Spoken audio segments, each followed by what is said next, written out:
This is the Reds POSTCAST, your instant game reaction for the Cincinnati Reds. Part of the Locked On Podcast Network, your team every day. Good evening, Reds fans, and welcome to another edition of the Locked On Reds Postcast, brought to you by Locked On Reds and the Locked On Podcast Network, your team every day. I'm Tim Daniel. I am a lifelong Cincinnati Reds fan. I've been podcasting about this team for 5 years at publications such as Late Night Reds and the Riverfront, and I want to thank you all for spending some time with me this very late Tuesday night, early Wednesday morning, as we discuss the Cincinnati Reds pulling off a great win over the San Diego Padres today, 4-2 at Petco Park. If you were just checking my show out for the first time, welcome. Thank you so much for spending some time with us. We are so glad to have you.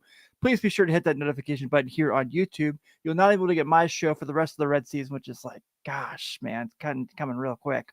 Or you can get my good friends Jeff and Steve Monday through Friday on Locked On Reds as well. This episode is brought to you by Monarch Money. Take control of your finances with Monarch Money. Use code LOCKEDONMLB at monarchmoney.com for 50% off your first order.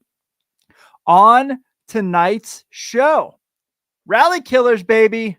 We got not one, not two, but three rally killers that all came in huge moments tonight. We're going to talk about the offensive side of things. We're going to talk about Connor Phillips and Zach Maxwell not only pitching well, but really needed tonight with big innings as well. And we're going to talk about the fact that the good Zach Littell showed up tonight. All that and a whole lot more. I forgot water, and I didn't get a chance to record my ads yet, so I'm going to stumble in some words today, guys, and I apologize, and my throat is doing its best to not go out on me. But we're going to have some fun tonight talking about a big win. This is what you'll be talking about.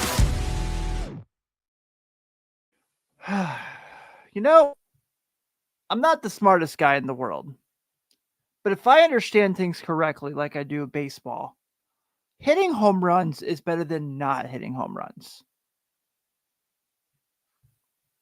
All right, that's the announcement for the show. Everyone have a good night. Talk to you tomorrow. But tonight, the Reds got 3 home runs from their offense, and that was pretty awesome. Let's kind of go through it, shall we? First inning, Sal Stewart, second hit of the game. First pitch he sees, bomb. Love it. I love Sal Stewart home runs because that dude just can't wait to hit a home run. And he was just like all fired up, and you love the energy from it. It's like 9:40. We're all tired. It's really late for us here on the East Coast. And Sal Stewart says like, nope, I'm waking you up. And he did. You're thinking, heck yeah, we're in for a fun night. Sal Stewart's getting homers. We got this in the bag tonight. It's going to be good. And then in the next inning, Will Benson adds on to it and says, Beeman ball. And he says, put me in the lineup more, Tito, because I'm going to hit a tank. And oh boy, that was one of those ones where like when you're watching at home, you just knew it was gone. The way it sounded off the bat, that's a huge ballpark too. And man, this just the way it left the bat, you're like, all right, that's gone. That's out. And thankfully it turned out that way. And then of course, we know the next inning, the bottom of the inning, he robs a homer. And you're like, kind of taken back because he hits his face on the side of the wall and you're like, oh no, that's not good. Plays the rest of the game. Well, until they bring in Marte later in the game, but respect. That was pretty scary and also an unbelievable play at the same time. So that was really nice as well. And Fernando Tatis is incredible. He robs a Tyler Stephenson home run earlier in the game. You go, crap. And then he almost gets Gavin Lux at first. He's the best fielder in baseball, man. Like, I love having Key Brian Hayes, obviously, but I think Tatis might just be that slight edge more. If Hayes is the best defensive infielder in the game, Tatis is for sure the best defensive outfielder because that play was unbelievable. And then, like I said, like Gavin Lux is like halfway around second, gets back to first. Somehow, Tatis just has if that throws a little closer, it's a double play. And who knows if that's like the thing that kind of takes the Reds out of the game. But then, of course, that brings us to the 9th inning. And the Reds offense goes quiet, right? Like it is not good. You're thinking like, oh no, we just had this night before where we were up with like 3-0. They came back and beat us. Tonight's 2-0. And you're sitting there going, oh no, this can't be good. And Tyler Stephenson says, I got you. and hits a mammoth shot in San Diego. Top of the ninth. They're down to 2 outs. It's 2-1 count. 105.5 off the bat. That ball left quick.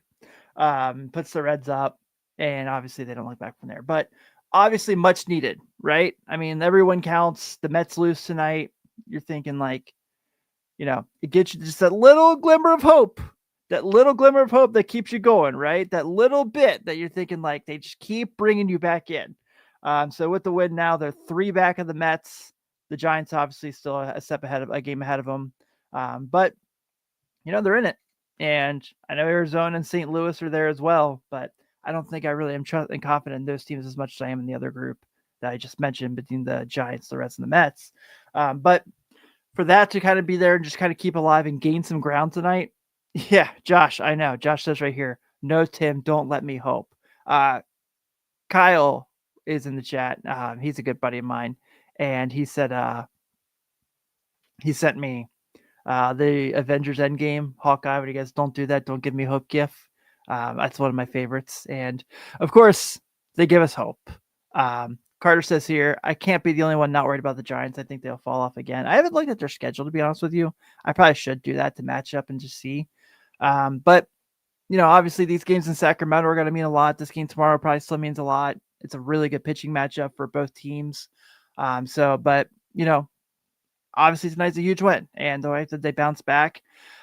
And they're sneaky playing okay of late. 3 of their last 4 games they've won after losing 10 of 14 and, losing all those series. So let's hope that, they can keep this rolling. Like the spark is back because, boy, do they need this. And that was absolutely awesome. So huge day for the Reds. Shout out Tyler Stephenson. Biggest play of the game. Maybe the biggest hit of the season so far. Let's see how the next week goes. But certainly is in the conversation for sure. And some other guys who really jumped out tonight and really shocked us were the young bullpen guys in Connor Phillips and Zach Maxwell. And they did the darn thing tonight. We're going to talk about them and more right after this.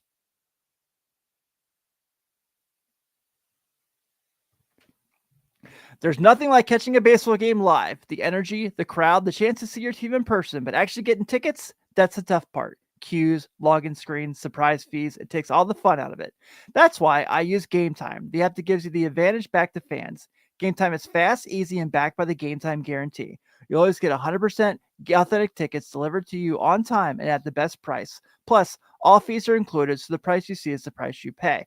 The app is made super simple. I could see the exact view from my seat before buying. Fees are included. Know your total upfront with no surprise fees at checkout. I love zone deals too. Pick the section, Gametime picks the seats, and you save big. It's faster, cheaper, and less stressful than any other way I've bought tickets. Obviously, coming up with the final homestand of the season. Even though the season's been a little roller coaster, it kind of makes me sad, but I'm going to use Gametime because I got to make sure I catch a game of GABP one more time before the season closes because I love being on Gametime and I love being at the ballpark, and Gametime makes it so much easier for us as well. Download the Gametime app, create an account, and use code LOCKEDONMLB for $20 off your first purchase. Terms apply. Again, that's promo code LOCKEDONMLB for $20 off. Swipe, tap, ticket, go. Download Gametime today. Most people can't name all their financial accounts or even what they're worth, whether it's 401ks, properties, or investments. And when you don't have the full picture, you can end up leaving money on the table. That's why there's Monarch Money. It's an all-in-one personal finance tool that brings your entire financial life together in one clean, easy-to-use interface on your laptop or phone. Monarch is built for people with busy lives. If you've put off organizing your finances, Monarch is for you. Monarch does the heavy lifting for you. You can link all your accounts in minutes, see clear data visuals, get smart categorization of your spending, and finally feel in control of your money without ever touching a spreadsheet. You can identify that you aren't saving as much as you thought. Monarch helps you notice an inefficient investment allocation and discover forgotten 401ks from past jobs, maximizing investments, increasing your savings rate, easily reviewing finances with your partner and/or financial advisor, keeping clear view of your financial health week to week and long term. Don't let financial opportunities slip through the cracks. Use code LOCKEDONMLB at monarchmoney.com in your browser for half off your first year. That's 50% off your first year at monarchmoney.com, code LOCKEDONMLB.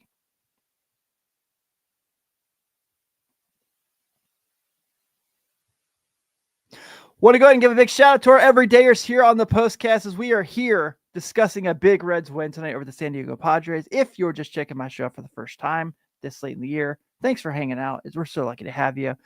17 of these left. I'm going to be really sad when these 17 wrap up, but be sure to hit that notification button here on YouTube so you can not only get my show after every single Reds game, but you can get Jeff and Steve Monday through Friday on Locked On Reds as well. And if you can't follow us along here on YouTube and you're listening to us on your audio podcast app of choice, please be sure to subscribe to us there as well. We are on all of them.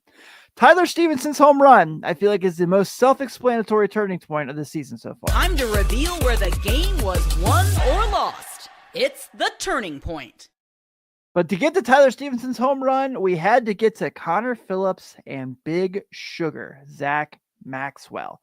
Now, I don't know about you guys, but when I saw Zach Maxwell come in the 7th, I was really nervous. Love the kid.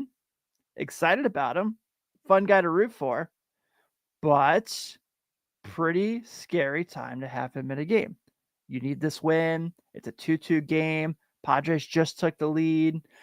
Zach Littell was really good for the first time in a while, and you're like kind of anxious, right? So especially considering Tyler Stephens, they have a 1-2-3 top of the 7th. So he gets Ramon Laureano to ground out, and you're thinking, okay, cool.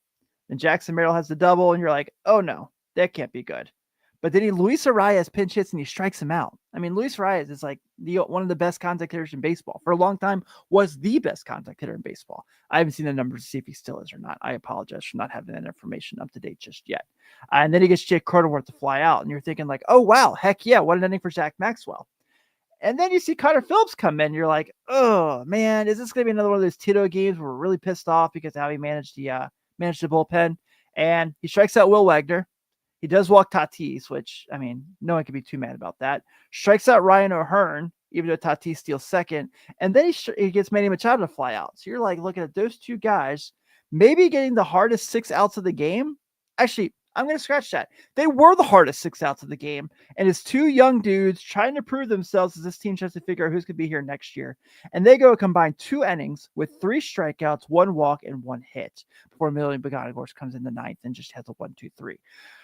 Unbelievably impressed by those 2 guys. Connor Phillips, the last 2 nights, has had 2 really good outings. I'm very, very excited for him.